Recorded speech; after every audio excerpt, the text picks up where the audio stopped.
Yeah, it was awesome. Obviously, it helps a lot when I have a teammate that, doesn't drop a set the entire week. So Coco made my job a lot easier, and it's just great to start the year off with just a good week, playing good tennis, bring some confidence into Australian Open. And then I think also, we won it the first year, we lost last year. I think we really wanted to get it back. So it's great to win with a team as well, because you can kind of enjoy that moment with everybody, which you don't get to do that often. It's normally just yourself if you win something.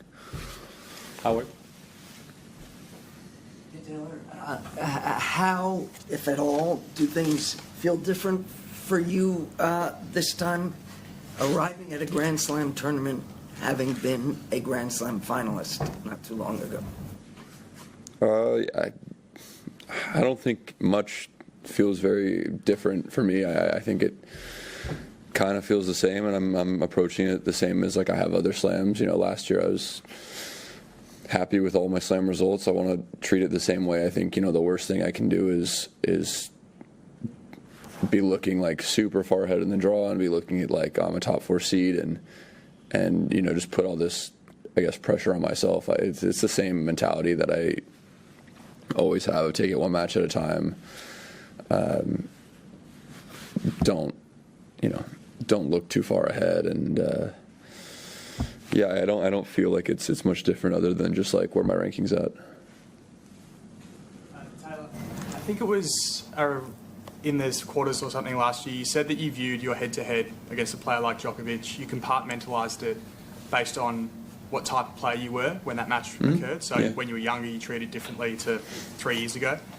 Do you now view yourself to be in a new era of being Taylor Fritz? Like, are you a new beast now after what's transpired over the last 18 months? I'd say over the last year, I've definitely improved a lot as a player. I'd say like in my head, whatever the record is with Novak, 0-10 or 0-11 or whatever it is, in my head, I'm kind of like, I'm remembering the match here last year, because I thought I played pretty well in that match. I'm remembering the match in Shanghai. I was, played fine in that match. It's like, I obviously wouldn't say like in my head it's 0-0, but I do think the last couple times we've played, it's been much closer. I've been able to show that,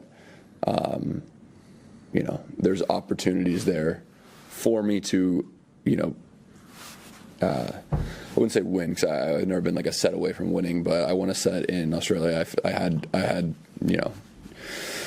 definitely chances to win the second set in Shanghai. So I'm definitely showing that there's looks there, but it's still going to be a really, really tough one for me to win eventually.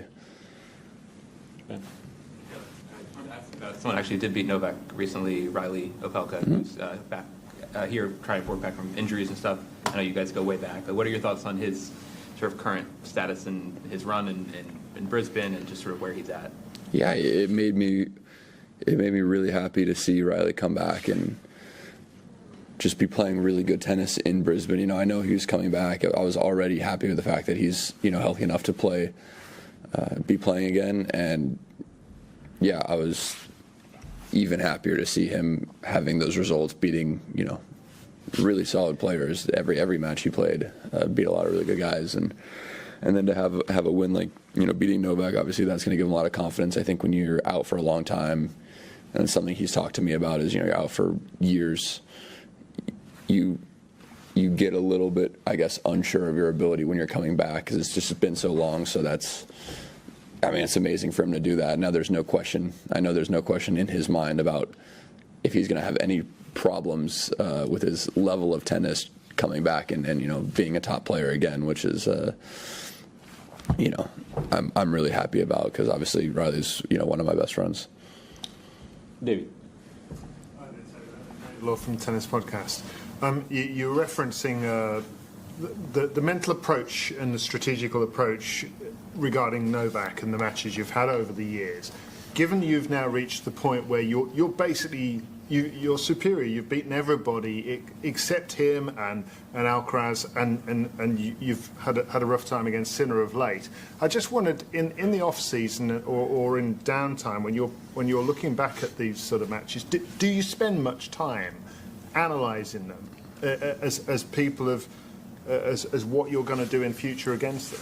Yeah, I mean, I wouldn't say I spend time on those things like very after the fact. Like, I mean, obviously I'm working on things in the off season, but when it comes to, I guess, analyzing those matches, figuring out, what things I need to get better at, where maybe I'm losing control of points, things I could be doing better. I'm doing all that stuff as soon, like honestly, during the matches, and then as soon as the matches are over, I'm putting down notes of certain things I think maybe I need to get better at. It's not necessarily, I guess, sometimes there's matches you play and shots you miss where it's just like, that shouldn't have happened, and I know I can just do better. And then there's certain things where it's like, this shot, actually, I need to put time into it, focus on it, get it better. And so, yeah, I mean, after I played kind of a stretch last year of the U.S. Open final,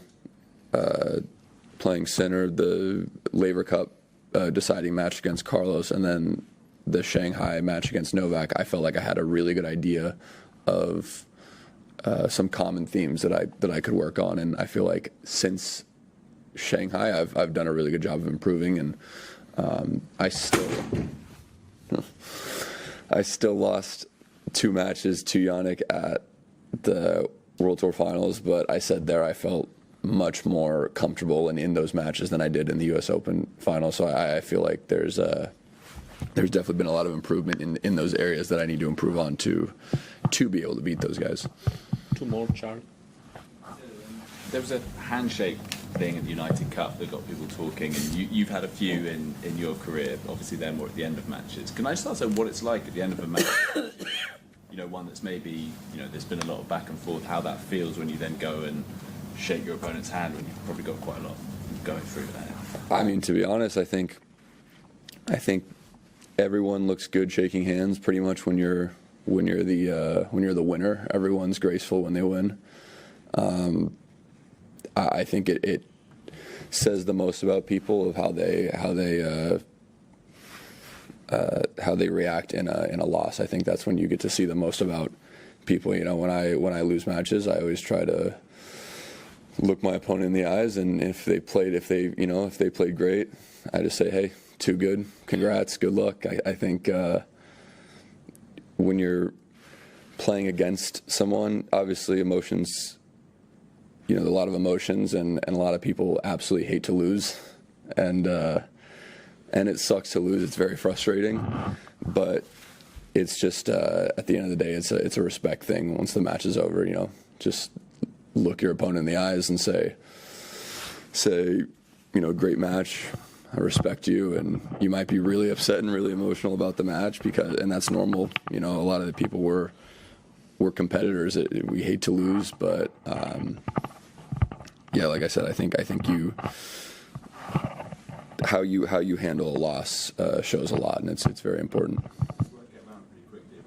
Players who aren't so good at taking those losses. No, because I think it just depends on the match. I think some people might be extra upset after a loss, or maybe have their personal reasons, and so sometimes they don't do that stuff. Sometimes they do that. I mean, at the end of the day, I don't think it's that big of a deal. I think people like to make a bigger deal about it than it actually is. And yeah, I mean, that's about it. Last one there. Smith from Tennis Australia. I got sent a stat about you the other day that since 2020 you've played the most 5-set matches of any player at Grand Slams. Is that something we can expect to see at this tournament? And I guess what is your strategy here? I mean, I hope not, but that really surprises me, because I actually don't feel like I've played a ton of 5-setters, but I guess I've played a good amount. But yeah, I don't know. Hopefully I'm gonna not play early 5-setters, because then you're kind of playing catch up the whole tournament with I guess just like the toll you're putting on your body. But you know, if I'm losing, I guess I don't know. I'm always down to try to get it done in 5 sets. But yeah, I think hopefully I'm not going to be having an insane amount of court time.